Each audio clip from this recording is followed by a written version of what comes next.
This is lesson 2 of 2 aimed at students in Scotland studying English at level 4. You will need to pause the video at various stages to complete the tasks.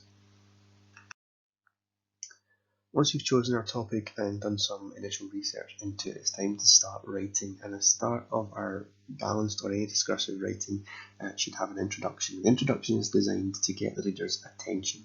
It should explain and introduce the topic using a few examples to highlight why this is something that needs to be discussed.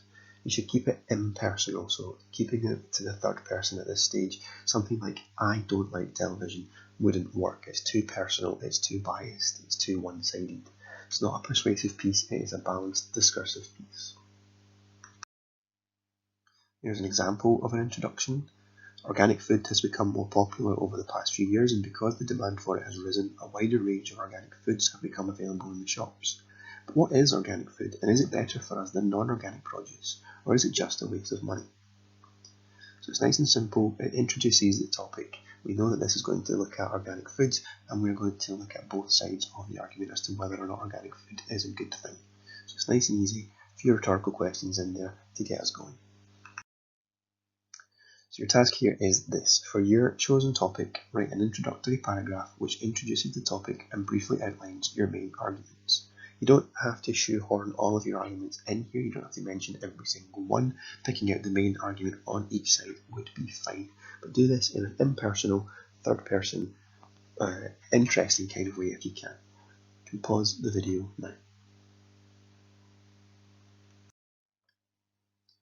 Now that we have our introduction, it's time to start writing the main argument. You've already planned, you know what your arguments are going to be, and you've hopefully found sources to back these up. So now all we're doing is for each of the 4 points, producing a single paragraph that explores that point in some detail.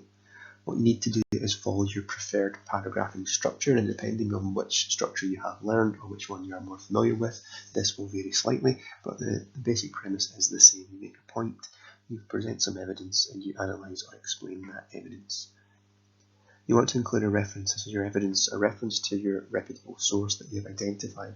So you could say, a study by Time Magazine in 2014 identified, or according to researchers at National Geographic, it was just shown that.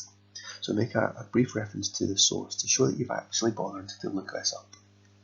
And follow the other rules of balanced writing that we looked at in the previous video, so impersonal, third person, etc. So writing your main body paragraphs now, 4 points, 2 for, 2 against, a single paragraph for each. You may pause the video now.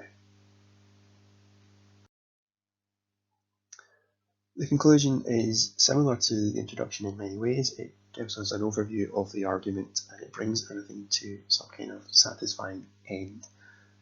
So is organic food better for us? Is it better for the environment? On the one hand, organic farmers claim their produce is healthier, while on the other, the Food Standards Agency say there is no scientific proof that organic food is any more safe or nutritious than non-organic. Whoever is right, the reality is that most people still choose to buy non-organic food.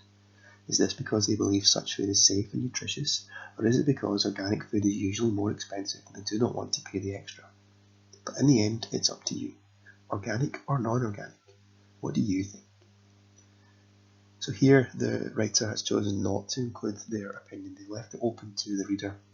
The use of rhetorical questions, particularly towards the end, leaves the reader thinking about the topic that's been discussed and allows them to come to their own conclusion, rather than being persuaded or forced towards a particular point of view. So the conclusion is summarising each side of the argument. Here you will cover all of the arguments that you have made. Sometimes you will try to reach an overall decision. Sometimes you will ask the reader to decide for themselves. You can, if you want to, switch into first person in the conclusion to give your final opinion at the end. But a useful task or a useful tip here is to try ending on a rhetorical question, like the example, to leave the reader thinking what their stance would be. So your task here is this. Write the conclusion to your topic. Try to round off each point, remind us what the points were and come to some kind of answer to those points. Present them one last time in balance for your reader to consider. And as I said, you can, if you want, switch to first person to give your opinion, or try to leave it open for the reader to decide. You can pause the video now. Once you've done all that, you might want to look over your essay, check it for spelling, punctuation and grammar, and then submit it to the appropriate location on Teams if this is a Teams assignment.